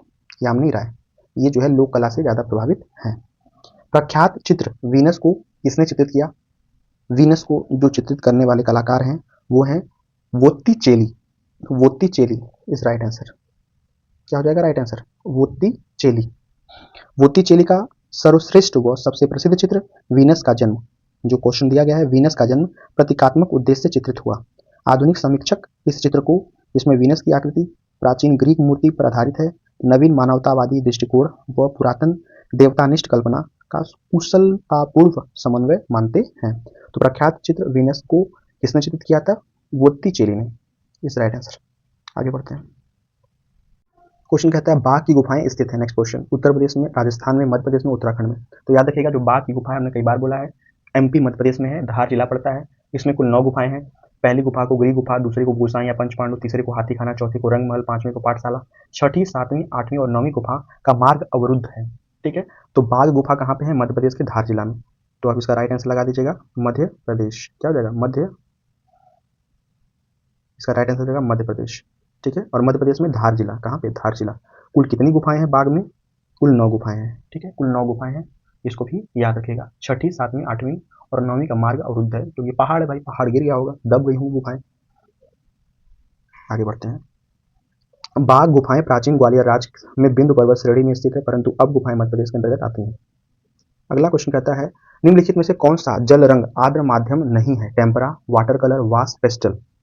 तो ध्यान दीजिएगा, जो पिस्टल कलर होता है वो जल रंग यानी आर्द्र माध्यम नहीं है। ठीक है, अभी हम लोगों ने पढ़ा था पेस्टल कलर जो होता है भूरा कलर होता है, भूरा धरातल पे होता है, तो इसमें जो है जल रंग यूज नहीं होता है। कौन सा जल रंग आर्द्र माध्यम नहीं है? तो पिस्टल। 4 नंबर। ठीक है, चित्रकार M.F. हुसैन का पूरा नाम? बहुत आसान क्वेश्चन पूछ लिया गया है। मब्दुल फिदा हुसैन। मब्दुल फिदा हुसैन, थोड़ा इनके बारे में जान लीजिए, अगर आपको जानकारी है तो हम आपको बता देते हैं। मब्दुल फिदा हुसैन जो है, ये जो है M.F. हुसैन के नाम से फेमस है, इनका शॉर्टकट नाम है। इन्होंने लैंप और मकड़ी के बीच का चित्र बनाया था, जो बहुत पॉपुलर हुआ था 1958 में। इनका जन्म अगर हम बात करें तो महाराष्ट्र में हुआ था, पहाड़पुर में, सोलापुर के आसपास पड़ता है, लेकिन 1915 में ये जो है किशोरावस्था में इंदौर आ गए। ठीक है, इनकी कृतियां जो बहुत फेमस हुई हैं, दुपट्टे में 3 औरतें, मदर टेरेसा का चित्र इन्होंने बनाया था, नीली रात का चित्र बनाया हुआ है, इसके अलावा घोड़ा का चित्र बनाया हुआ है, 2 स्त्रियों का संवाद का चित्र बनाया हुआ है, और इसके अलावा मदर टेरेसा पे सीरीज इनकी है, मकड़ी और लैंप के बीच हमने बता ही दिया, हम आपके हैं कौन, इसको इन्होंने 67 बार देखा था। इनको माधुरी दीक्षित से प्रेम हो गया था, इस वजह से इन्होंने इस मूवी को 67 बार देखा। इसके अलावा through the eyes of an artist इनकी मूवी है, जिसके लिए इनको स्वर्ण पदक बर्लिन में मिला था, बर्लिन फिल्म महोत्सव में। इनके अलावा इनकी जो फिल्में हैं, गजगामिनी 2000 में आई थी, मीनाक्षी जिसको तब्बू रोल की थी एक्ट्रेस, पहला सितारा, मोहब्बतें, ये सारी इनकी किरदारी फिल्म है, इन्होंने फिल्म बनाई हुई है। तो M.F. हुसैन ऑलराउंडर आदमी है, बहुत फेमस आदमी है, चित्रकार में ये बहुत फेमस है। आगे बढ़ते हैं, अगला क्वेश्चन देख लेते हैं। कौन बनेगा करोड़पति? द्वितीय, सेकंड वाला। होस्ट मेजबान कौन थे? शाहरुख खान, अमिताभ बच्चन, अनुपम खेर, सलमान खान। तो अच्छा क्वेश्चन है, उस समय का 2010 का क्वेश्चन है। कौन बनेगा करोड़पति? उस समय अमिताभ बच्चन थे और अभी भी अमिताभ बच्चन ही हैं। पहला शो जो है वो शाहरुख खान ने किया था। कौन बनेगा करोड़पति का जो है द्वितीय होस्ट हुए Amitabh Bachchan. Amitabh Bachchan is right answer. अभी प्रेजेंट टाइम में कौन है होस्ट? तो अमिताभ बच्चन ही हैं। गीतांजलि के रचयिता हैं, बहुत अच्छा क्वेश्चन है, तो सबको जुबान पे याद होगा, रविन्द्रनाथ टैगोर। गीतांजलि के जो रचयिता हैं वो रविन्द्रनाथ टैगोर हैं, तो आप ठीक लगा लीजिए, रविन्द्रनाथ टैगोर। गीतांजलि के रचयिता रविन्द्रनाथ टैगोर हैं। आप चाहे तो इनकी व्याख्या पढ़ लीजिए एक बार। रविन्द्रनाथ टैगोर 1912 में इंग्लैंड गए थे, यहाँ इन्होंने 1913 में गीतांजलि काव्य संग्रह पर नोबेल पुरस्कार प्राप्त किया। चित्रकार M.F. हुसैन ने किन कृतियों को अपनी पहचान के साथ जोड़ा? गायों को, घोड़ों को, घड़ियालों को, बकरियों को। अभी हमने बताया घोड़ों को, इनकी पॉपुलर ये चित्र इन्होंने बनाया था घोड़ों का। M.F. हुसैन, मब्दुल फिदा हुसैन इनका पूरा नाम था। घोड़ा का चित्र 1958 बनाया था इन्होंने। मकड़ी और लैंप का बीच का भी चित्र बनाया, 2 स्त्रियों का संवाद का चित्र बनाया, मदर टेरेसा का सीरीज इन्होंने पूरा लॉन्च किया था। आगे बढ़िए, अगला क्वेश्चन देख लीजिए। अगला क्वेश्चन 72 नंबर पर हम लोग चलते हैं। आप यहाँ पूरी इनकी एक बार पढ़ सकते हैं, मब्दुल फिदा हुसैन की, जो कुछ बचा हुआ होगा वो सारी चीज इसमें आ जाएंगी। अगला क्वेश्चन कहता है, जहांगीर कालीन चित्रकार मंसूर का प्रसिद्ध चित्र है बाज, तोता, मैना, मुर्गा। तो आपको पता है मंसूर जो है पक्षियों के लिए फेमस है, और उसका जो फेमस है वो बाज पक्षी है। बाज पक्षी, आप जान लीजिए मंसूर जो है चित्रकार, वो पशु पक्षी था, वनस्पतियों के चित्रण में सिद्धहस्त था। तुर्की मुर्गा, चकोर पक्षी, बाज पक्षी, फारस के बादशाह द्वारा भेंट स्वरूप भेजे गए बाज पक्षी आदि का विश्व प्रसिद्ध चित्र मंसूर द्वारा चित्रित किया गया। बाज पक्षी का चित्र जो है अभी कलकत्ता संग्रहालय में सुरक्षित रखा गया है, प्रदर्शनी के रूप में, जाइए वहां देखिए कितना अच्छा कलाकारी किया था मंसूर ने उस टाइम बाज पक्षी का। और इस टाइम अगर आप मिलाएंगे तो आपको बिल्कुल आभास नहीं होगा कि हाँ ये ओरिजिनल है या डुप्लीकेट है या कोई मूर्ति है। आप पढ़ सकते हैं। भारत शिल्प के सड़ंग पुत्र पुस्तक के लेखक कौन है? सड़ंग पुस्तक, तो आपको पता है अवनीनाथ टैगोर हैं सड़ंग पुस्तक के लेखक। ठीक है, अवनेंद्र नाथ टैगोर जो सड़ंग पुस्तक है उसके लेखक कौन है? भारत शिल्प के सड़ंग पुस्तक के लेखक यानी अवनींद्र नाथ टैगोर, अवनी बाबू हैं। षडंग याद रखिएगा, भारतीय चित्रकला के पुनर्जागरण काल के संस्थापक शिल्पाचार्य अवनींद्र नाथ टैगोर ने भारतीय चित्रकला को महिमा मंडित करने के उद्देश्य से उक्त श्लोकों की व्याख्या के रूप में एक विस्तृत निबंध भारत शिल्प के षडंग शीर्षक से प्रस्तुत किया, जो भारतीय पत्रिका में प्रकाशित हुआ और जिसका अनुवाद विश्व की विभिन्न भाषाओं में हुआ। तो आप इस चीज़ को याद रखिएगा, आप इनकी व्याख्या रोक के वीडियो पढ़ सकते हैं पूरी, जो हमने पढ़ के आपको सुना दी है। भारतीय शिल्प के षडंग पुस्तक के लेखक कौन है? तो अवनींद्र नाथ टैगोर जी हैं। भारत भवन स्थित है, अभी हमने बताया था कई बार, भारत भवन स्थित है। तो भारत भवन, भवन आ गया ना, भवन भ से भोपाल, भोपाल को टिक मार दीजिए। अगर क आ जाता यहाँ पे, कला आ जाता तो काशी हो जाता, यानी बनारस हो जाता। यहाँ भारत भवन स्थित है भोपाल में। बहुत बार क्वेश्चन कंफ्यूज इसको करता है। तो भारत भवन जो है, भारत भवन भोपाल 1982 ईस्वी में स्थापित है। यह सांस्कृतिक परिसर एक संग्रहालय, पुस्तकालय, नाट्यशाला तथा संगीत केंद्र को स्वयं में समेटे है। यहाँ वर्ष भर विशेष आयोजन, कला प्रदर्शनियां आदि होते रहते हैं। संग्रहालय रूपांकन के नाम से जाना जाता है। इसमें समकालीन कला के साथ जनजातीय कलाएं एवं मध्य प्रदेश का क्राफ्ट भी संग्रहित है। अगला क्वेश्चन कहता है, निम्नलिखित में से कौन सा चित्रकला हेतु प्रयुक्त नहीं होता है? अच्छा क्वेश्चन है, चित्रकला हेतु प्रयुक्त नहीं होता है। हैंडमेड पेपर, कार्डिज पेपर, कैंड पेपर या ब्रांड पेपर। देखिए, हैंडमेड पेपर यूज होता है कला, चित्रकला में। कार्डिज पेपर भी यूज होता है, कैंड पेपर भी यूज होता है, लेकिन जो ब्रांड पेपर है, ब्रांड, ये पेपर यूज नहीं होता है। ब्रांड पेपर कला चित्रकला में यूज नहीं होता है, इसको आप याद रखिएगा। अगला है, पंचमढ़ी स्थित है उत्तर प्रदेश में, पश्चिम बंगाल में, मध्य प्रदेश में, छत्तीसगढ़ में। तो कई बार ये क्वेश्चन आ चुका है। पंचमढ़ी मध्य प्रदेश में है और ये महादेव पर्वत मालाओं के शैलकृतों को प्रकाश में लाने का प्रथम जो श्रेय दिया गया है, डॉक्टर G.R. हंटर को दिया गया है। तो अगर आपसे पूछे पंचमढ़ी स्थित है, तो पंचमढ़ी कहाँ पे स्थित है भैया? मध्य प्रदेश में, मध्य प्रदेश में, और महादेव पर्वत श्रृंखला में आता है ये पंचमढ़ी। अगला क्वेश्चन कहता है, वेदों की संख्या कितनी है? तो आप बताइए, वेदों की संख्या 4 है। कौन कौन से 4 वेद हैं आप बता दीजिए कमेंट बॉक्स में। तो ध्यान दीजिएगा, जो 4 वेद हैं वो कौन कौन से हैं आपको बताया जा रहा है। पहला वेद होता है ऋग्वेद, सामवेद, यजुर्वेद, अथर्ववेद, ये सारे वेद हैं, ठीक है। तो 4 वेद होते हैं, वेदों की संख्या 4 है, इसे आपकी व्याख्या आप पढ़ सकते हैं। अगला है, रामायण के रचयिता कौन है? तो सबको पता है रामायण की जो रचना किए हैं। संस्कृत में अगर हम बात करें, सबसे पहले वाल्मीकि, महर्षि वाल्मीकि ने किया है। महर्षि वाल्मीकि ने इसकी रचना किया है। तो राइट आंसर होगा महर्षि वाल्मीकि, ठीक है, महर्षि वाल्मीकि। महर्षि वाल्मीकि। रामायण हमारा आदि काव्य है, जिसकी रचना महर्षि वाल्मीकि ने की है, इसको याद रखिएगा।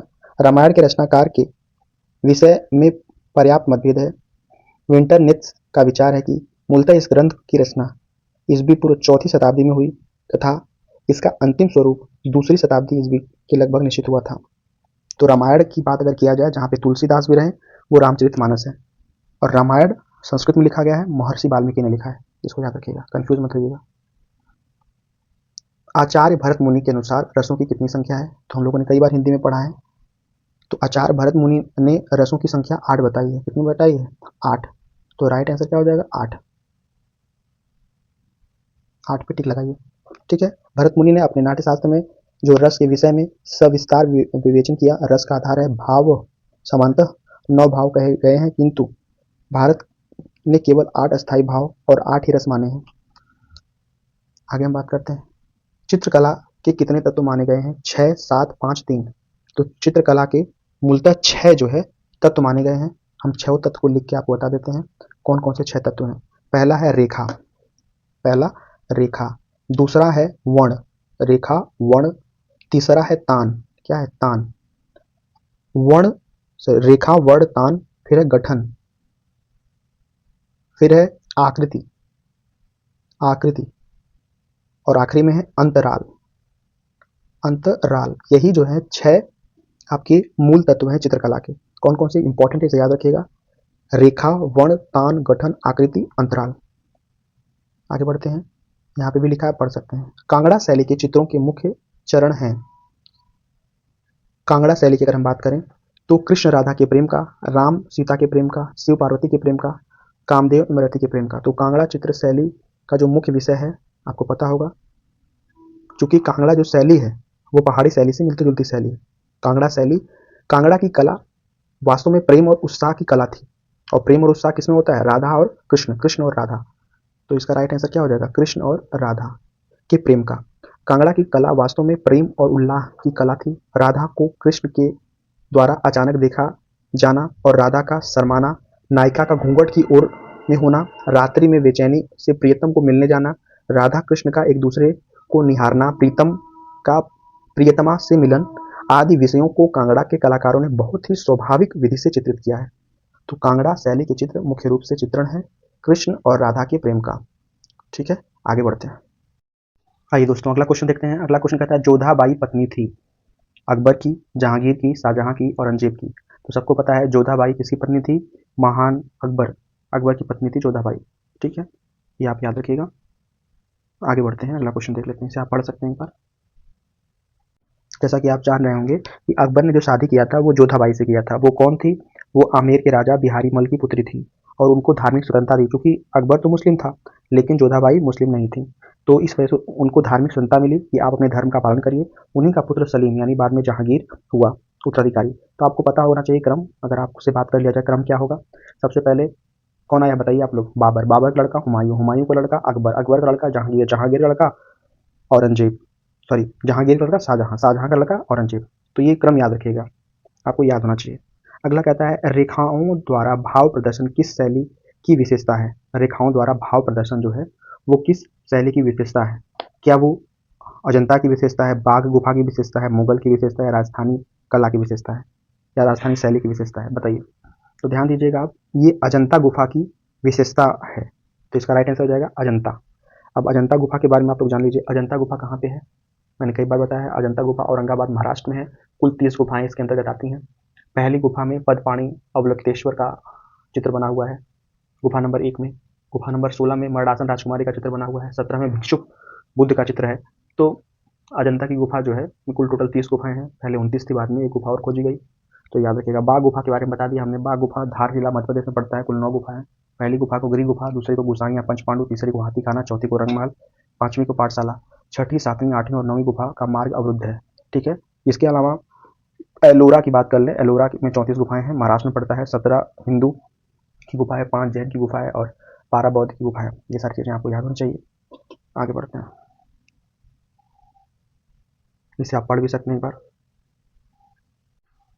क्वेश्चन कहता है कि अमृता शेरगिल का जन्म हुआ था इटली में, फ्रांस में, ब्रिटेन में या हंगरी में? बताइए आप लोग। अमृता शेरगिल का जन्म हुआ था वो हंगरी में हुआ था। कहाँ पे हुआ था? हंगरी। तो इसका राइट आंसर हो जाएगा हंगरी। हंगरी में कहाँ पे? हंगरी की जो राजधानी है बुडापेस्ट में हुआ था। कब हुआ था? ये याद रखिएगा, 30 जनवरी 1913 30 जनवरी 1913 हंगरी की जो राजधानी है बुडापेस्ट में हुआ था।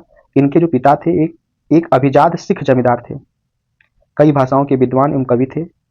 इनकी हंगेरियन माता जो थी स्वयं ओम्परा की सुप्रसिद्ध कलाकार थी। तो इनके बारे में हमने आपको बता दिया।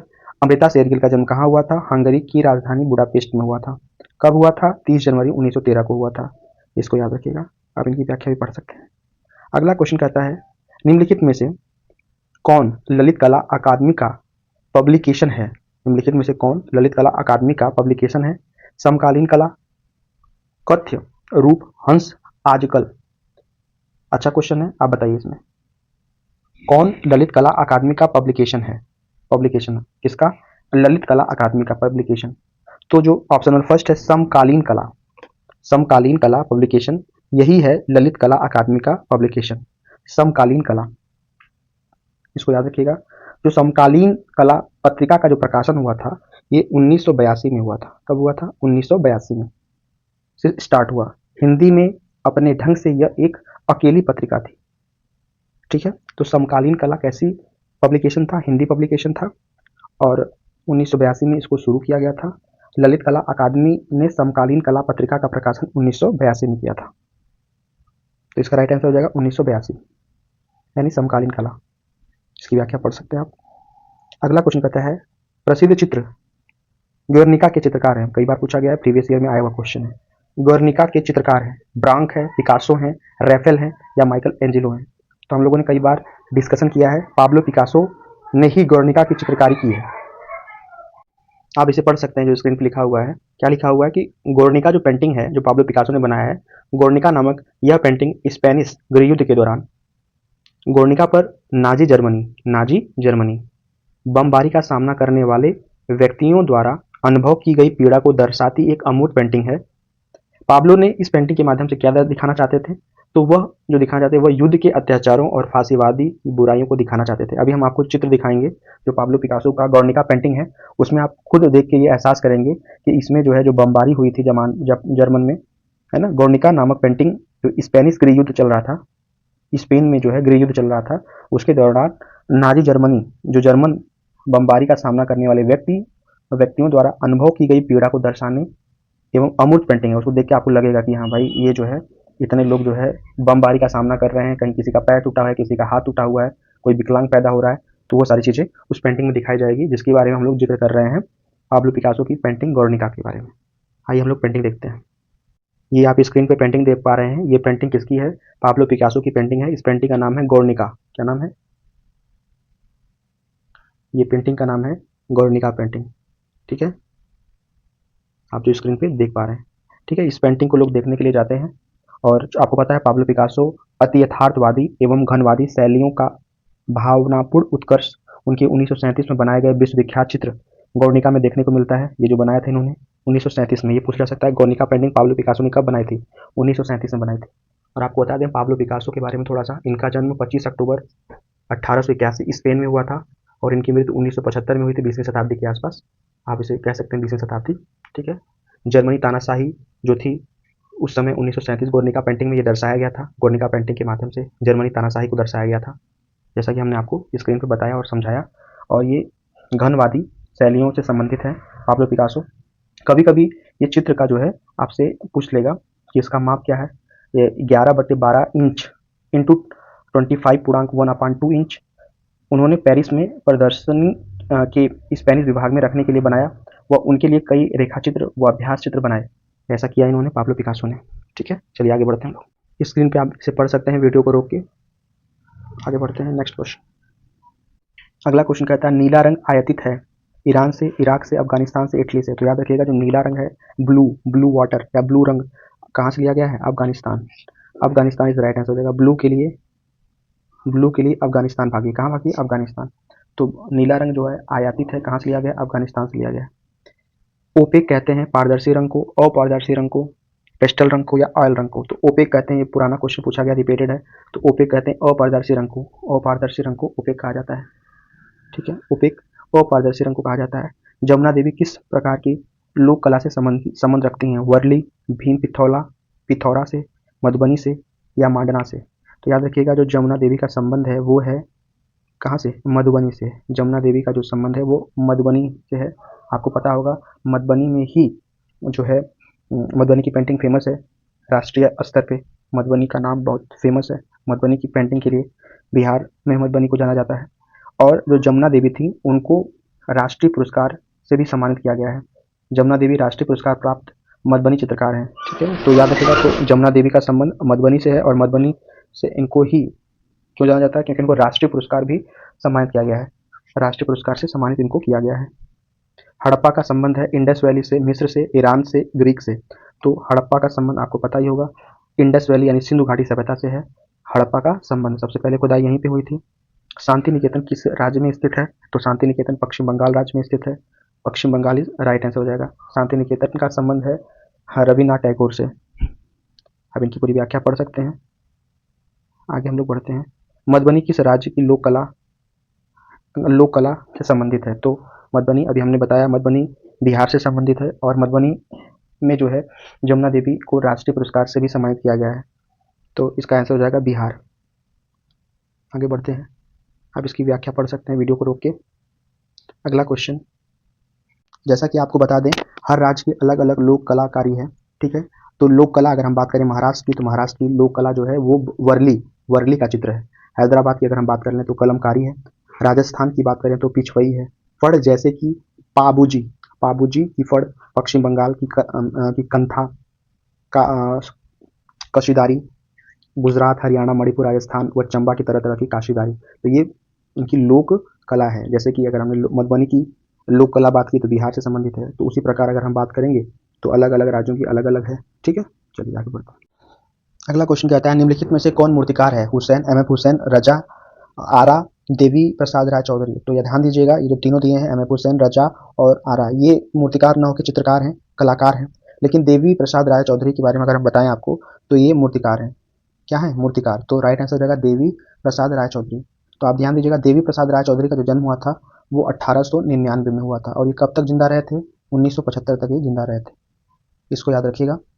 कलात्मक सौंदर्य को एक विशेष मूल्य प्रदान कर फ्रांस के प्रभाववादी मूर्तिकार रोडिन की पद्धति को अपनाया। ये इन्होंने जो है फ्रांस के जो प्रभाववादी मूर्तिकार थे रोडिन की पद्धति को अपनाया। मूर्तिकला के क्षेत्र में आपने संतोषप्रद अभिव्यक्ति तथा अन्वेषण की प्रवृत्ति को स्थापित करने का प्रयास किया। चूंकि ये मूर्तिकार हैं तो मूर्तिकार में इन्होंने बहुत योगदान दिया है। और इन्होंने किसको कॉपी किया है? इस चीज को आप याद रखिएगा, पूछा जा सकता है। फ्रांस के प्रभाववादी मूर्तिकार रोडिन को, उनकी पद्धति को फॉलो किया और काम अच्छा किया। अगला क्वेश्चन कह रहा है राष्ट्रीय संग्रहालय किस शहर में है? कोलकाता, नई दिल्ली, मुंबई, बड़ौदा। तो बहुत आसान क्वेश्चन पूछ दिया गया है। राष्ट्रीय संग्रहालय जो है वो नई दिल्ली है, जो हमारे देश की राजधानी है नई दिल्ली वही है। राष्ट्रीय संग्रहालय किस शहर में स्थित है? तो नई दिल्ली हो जाएगा। आगे बढ़िए। प्राचीन नालंदा विश्वविद्यालय किस राज्य में स्थित है? बहुत आसान क्वेश्चन पूछा है, तो इसका राइट आंसर हो जाएगा नालंदा विश्वविद्यालय, वो बिहार में है। अगली बार पूछ सकता है विक्रमशिला विश्वविद्यालय कहाँ पे है? तो वो भी बिहार में है। बिहार में कहाँ? भागलपुर पड़ता है। विक्रमशिला की अगर हम बात करें तो वो भागलपुर पड़ता है। तक्षशिला अगर आपसे कभी पूछ दे तो आप पाकिस्तान में जाना पड़ेगा आपको। आगे बढ़िए, आप इसे पढ़ सकते हैं। नालंदा विश्वविद्यालय को कुमारगुप्त प्रथम तथा उनके अनेक उत्तराधिकारियों ने प्रश्रय एवं महत्व प्रदान किया था। हर्ष ने इसके लिए पर्याप्त धनराशि दी थी। हर्षवर्धन, भारत विख्यात शीलभद्र यहाँ का कुलपति था। ये सारी चीजें याद होनी चाहिए। 100 योग्य आचार्य इस विश्वविद्यालय के में अध्यापन कार्य करते थे। यह 300 फीट ऊंचा था। ठीक है, अभी इसको दोबारा जो है बनाया गया प्रधानमंत्री मोदी के द्वारा, तो क्वेश्चन बन सकता है। कांगड़ा चित्रशैली किस राज्य के समय विकसित हुई थी? राजा गोवर्धन, राजा संसार चंद्र, राजा संतोष सिंह, राजा हरि सिंह। तो कांगड़ा चित्रकला शैली की अगर हम बात कर लें तो ये जो है राजा संसार चंद्र के समय विकसित हुई थी। राजा संसार चंद्र इस राइट आंसर हो जाएगा। कांगड़ा चित्रकला शैली जो है किस राज्य के समय विकसित हुई थी, या किस राज्य के समय? तो राजा संसार चंद्र के समय ये विकसित हुई थी। कांगड़ा की कला को ऊंचाई तक पहुंचने में संसार चंद्र का योगदान महत्वपूर्ण है। साथ ही साथ इनके समय के चित्रों को बनाने वाले महान कलाकारों को भी नहीं भुलाया जा सकता है। कांगड़ा चित्रकला शैली में बहुत महान महान कलाकार भी हुए हैं। अगला क्वेश्चन कह रहा है किस नगर को गुलाबी नगर कहते हैं? जयपुर, दिल्ली, लखनऊ, बनारस। तो बहुत आसान क्वेश्चन पूछ दिया गया है एक बार फिर, तो आप इसका राइट आंसर लगा दीजिएगा। जयपुर राजस्थान को हम लोग गुलाबी नगर के नाम से जानते हैं। और ध्यान दीजिएगा, ये उस समय थे महाराजा सवाई राम सिंह के आदेश से जयपुर की भवनों को गुलाबी आवरण दिया गया था। किसके आदेश से? सवाई राम सिंह, इनको याद रखिएगा। महाराजा सवाई राम सिंह के आदेश से जयपुर के भवनों को गुलाबी आवरण दिया गया था। किसके आदेश से? कई बार क्वेश्चन पूछा गया है, तो सवाई राम सिंह के आदेशों से अब गुलाबी आवरण दिया गया, तभी से जयपुर को गुलाबी नगरी की संज्ञा दी गई है। अगला कह रहा है क्वेश्चन निम्नलिखित में से कौन उपन्यासकार नहीं है? अच्छा क्वेश्चन पूछा गया है। प्रेमचंद उपन्यासकार थे, शरद चंद्र उपन्यासकार थे, जयशंकर प्रसाद उपन्यासकार थे, लेकिन जतिन दास के बारे में आप नहीं जानते होंगे, ये उपन्यासकार नहीं थे। तो क्वेश्चन भी पूछा है उपन्यासकार कौन नहीं था, तो जतिन दास। जतिन दास उपन्यासकार नहीं थे। जतिन दास जो है वो मयूरभंज उड़ीसा में जन्मे। ठीक है, और sir J school of art से कला डिप्लोमा उत्तीर्ण किया और अपने देश विदेश में लगभग 50 एकल कला प्रदर्शनी लगाई। तो ये उपन्यासकार न होके ये क्या थे? चित्रकार या कलाकार थे। इन्होंने कलाकारी सीखी थी। जे स्कूल ऑफ आर्ट से कला का डिप्लोमा प्राप्त किया था जतिन दास। आगे बढ़ते हैं। अगला क्वेश्चन कहता है राजा रवि वर्मा किस कला के लिए प्रसिद्ध है? मूर्तिकला, नाट्यकला, चित्रकला, नृत्यकला। तो सबको पता है राजा रवि वर्मा चित्रकला के लिए फेमस है। चित्रकला, तो आपको बता दें राजा रवि वर्मा के बारे में। राजा रवि वर्मा का जो जन्म हुआ था वो केरल में किलीमन्नूर में हुआ था। 29 अप्रैल 1848 में इनका जन्म हुआ था। इनकी मूवी फेमस मूवी है रंग रसिया, जिसमें राजा रवि वर्मा की बायोग्राफी है पूरी, आप इसे देख सकते हैं।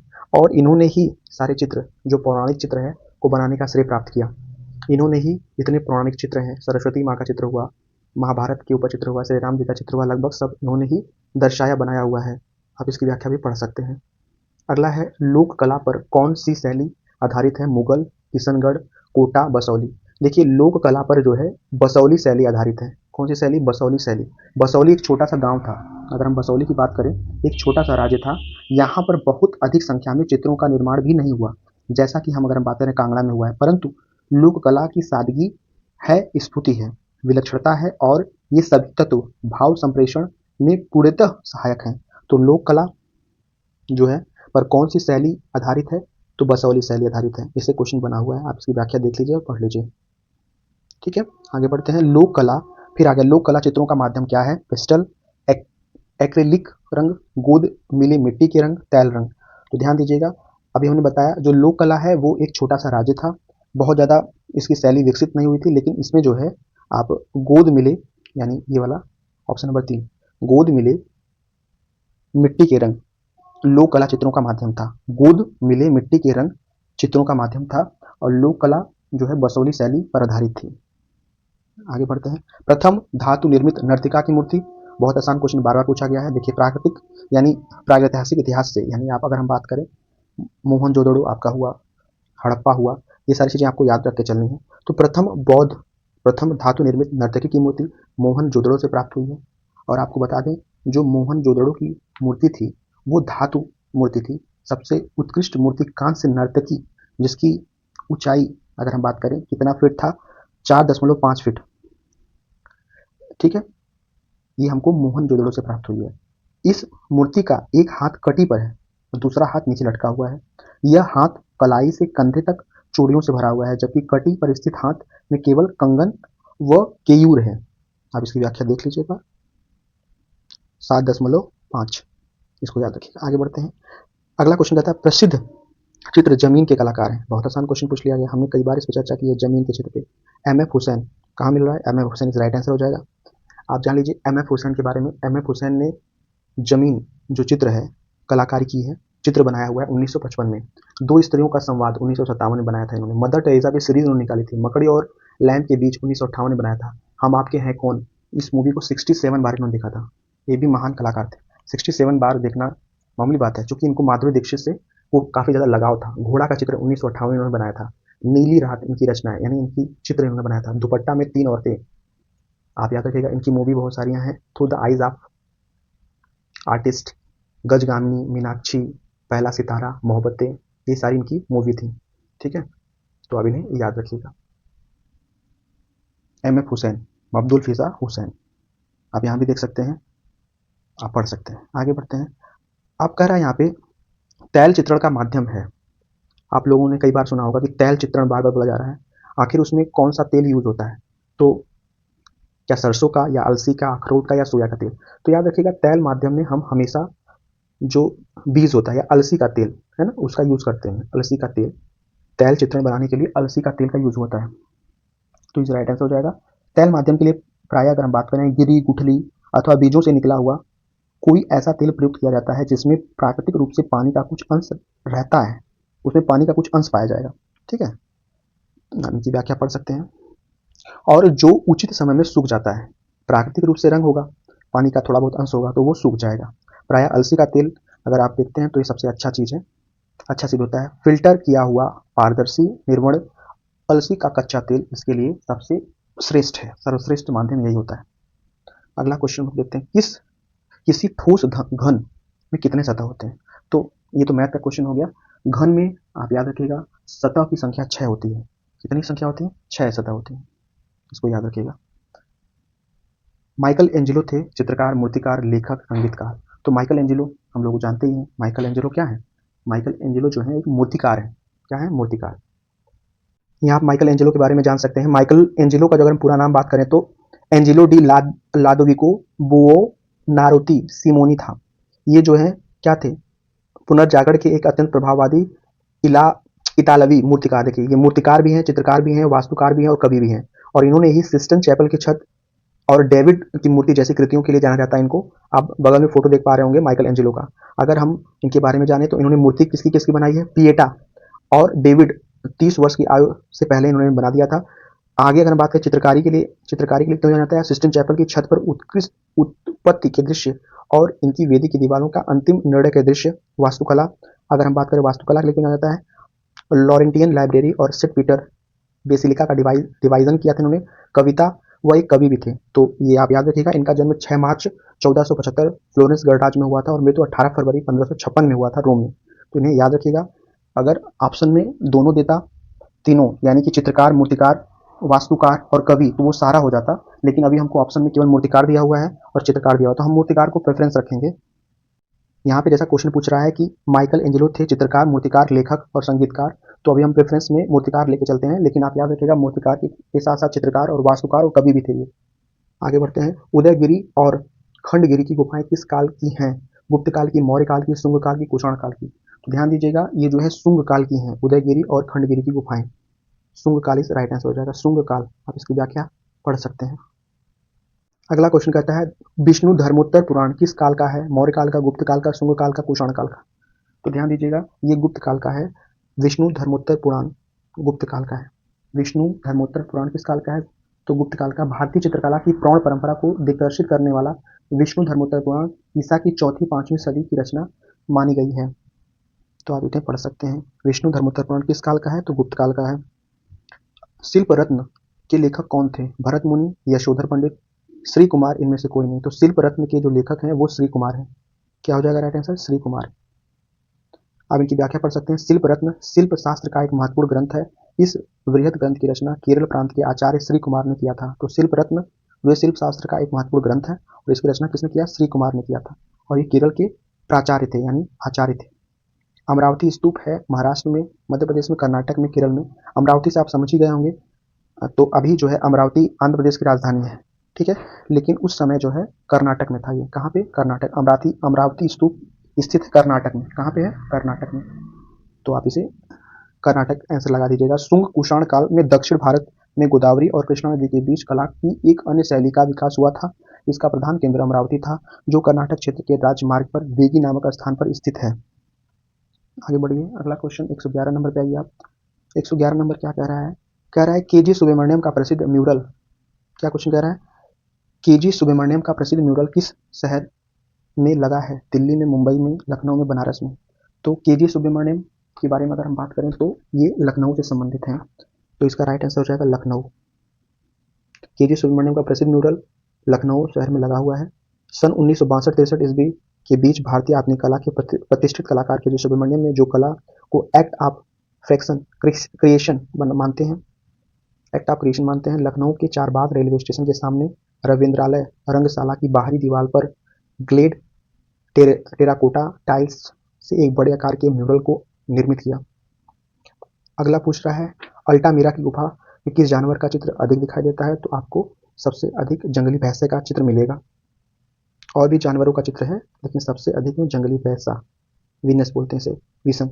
इस गुफा में लगभग 150 चित्र हैं। यहाँ प्रायः महिष या बिसन ही अंकित है। इसके अतिरिक्त जंगली अश्व, हिरणी, बारहसिंघा, लंबे सींग वाला जंगली बकरा तथा जंगली सुअर भी चित्रित किया गया। कहीं कहीं आपको जंगली वृषभ और दुर्लभ रूप से भेड़िए तथा लंबे कानों वाला एक जाति का हिरण भी मिल जाएगा।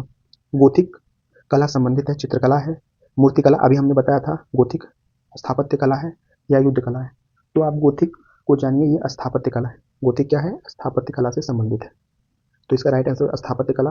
गोथिक शैली मूलतः वास्तु शैली है, जैसा कि अभी हमने बताया था। इसके उद्गम स्थल आइल द फ्रांस में स्थापत्य या कला की कोई प्रभावशाली परंपरा नहीं होने के कारण एक शून्य था, जिसमें नवीन प्रयोगों की संभावना अधिक थी।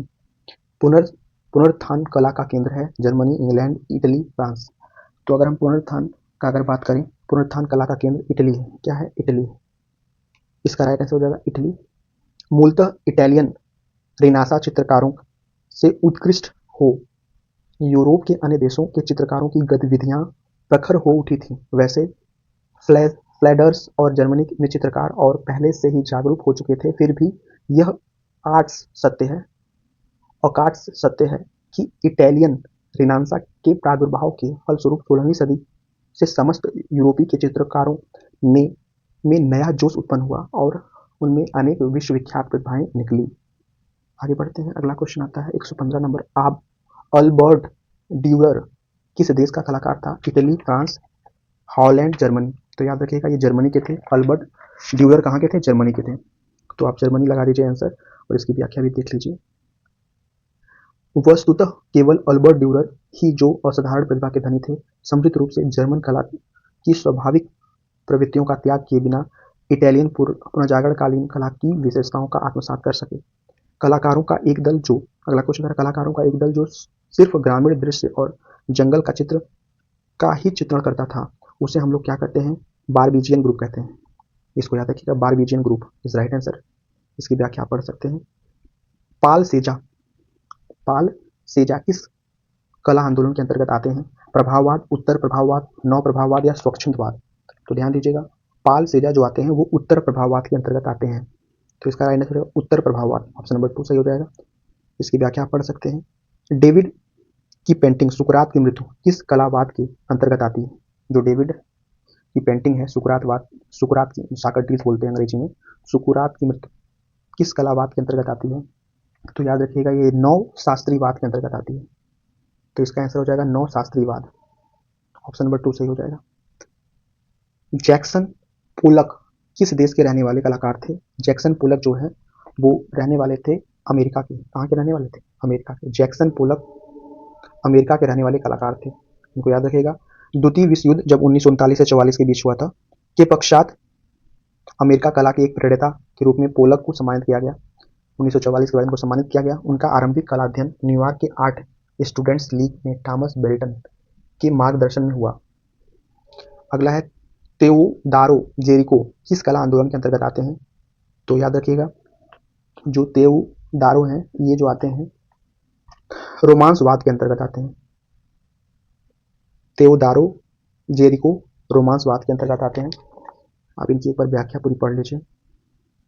इनकी व्याख्या है 1819 में जेरिको ने अपना चित्र मेदुसा का बेड़ा फ्रेंच राष्ट्रीय कला भवन में प्रदर्शित किया। नवशास्त्रीयतावाद के लिए दाविद के चित्र होरेसिया का प्रण का जो महत्व था वही महत्व रोमांस के लिए मेदुसा का बेड़ा था। तो अगर पूछे आपसे तेओदारो जेरिको जो है किस कला आंदोलन के अंतर्गत आते हैं, तो रोमांसवाद।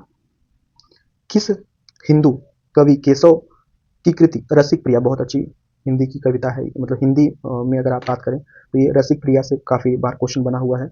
रसिक प्रिया पूछा जाता है, रसिक प्रिया किसकी रचना है? तो केशव की रचना है। लेकिन यहाँ पे पूछा जा रहा है किस कौन सा शासक था उनके समय जो है ऐसा हिंदू कवि केशव की कृति रसिक प्रिया पर किस मुगल शासक ने चित्र बनवाए? अच्छा, ये पूछ रहा है चित्र बनवाए, तो महान अकबर के टाइम ये चित्र बनवाए थे रसिक प्रिया पर। अकबर के समय संभवतः रसिक प्रिया नामक हिंदी काव्य पर भी चित्र बनवाए गए। निहाल चंद्र किस राजपूत शैली के चित्रकार थे? मेवाड़, किशनगढ़, कोटा या जयपुर? तो निहाल चंद्र को जानिए किशनगढ़ से। किशनगढ़ शैली में मुख्य रूप से कृष्ण संबंधित चित्र मिलते हैं जो इस सावंत सिंह की काव्य रचनाओं पर आधारित है। इसके ग्रंथों की संख्या 75 बताई गई है जो नागर सामुच्ची के नाम से प्रसिद्ध है। नागरीदास के इन ग्रंथों पर निहाल चंद्र ने 1735 से 1757 ईस्वी के मध्य जिन चित्रों की रचना की वह किशनगढ़ चित्रकारों के लिए ही नहीं वरन राजस्थानी चित्रण के लिए एक आदर्श माना जाता है। अगला क्वेश्चन कहता है चित्रकार बी.एन. आर्या का सांवरी नामक चित्र सुरक्षित है। बी.एन. आर्या का जो चित्र है कौन सा? सांवरी। बी.एन. आर्या का सांवरी नामक चित्र सुरक्षित है, कहाँ रखा गया है? तो बी.एन. आर्या का जो कौन सा चित्र है सांवरी, वो रखा गया है इलाहाबाद संग्रहालय में। तो ऑप्शन नंबर 3 सही हो जाएगा, इलाहाबाद संग्रहालय। किसका? बी.एन. आर्या का चित्र कौन सा है? सांवरी, इलाहाबाद संग्रहालय में सुरक्षित रखा गया है। भीमबेटका से प्राप्त होने वाले शैल चित्र अधिकतर कहाँ पर बने हुए हैं? तो ध्यान दीजिएगा, जो शैल चित्र बने हुए हैं दीवालों की छतों पर बने हुए हैं और भित्तियों पर बने हुए हैं। तो ऑप्शन नंबर 3 सही हो जाएगा। शैल चित्र जो बने हुए हैं वो कहाँ बने हैं? दीवाल व छत पर, भित्ति पर। हम इनकी व्याख्या पढ़ सकते हैं। राजस्थान में माउंट आबू में जो जैन मंदिरों के लिए प्रसिद्ध है जाना जाता है, तो दिलवाड़ा जैन मंदिर, ऑप्शन नंबर 3 दिलवाड़ा जैन मंदिर। ध्यान दीजिएगा, राजस्थान के माउंट आबू में जो जैन मंदिरों के लिए प्रसिद्ध है जाना जाता है दिलवाड़ा जैन मंदिर के रूप में। तो ये रहा 125 क्वेश्चन। आशा करते हैं वीडियो अच्छा लगा होगा। वीडियो अच्छा लगा, प्रयास अच्छा लगा तो चैनल को सब्सक्राइब जरूर कर लीजिए। आप लोगों का वीडियो देखने के लिए बहुत बहुत धन्यवाद। आपका दिन शुभ हो।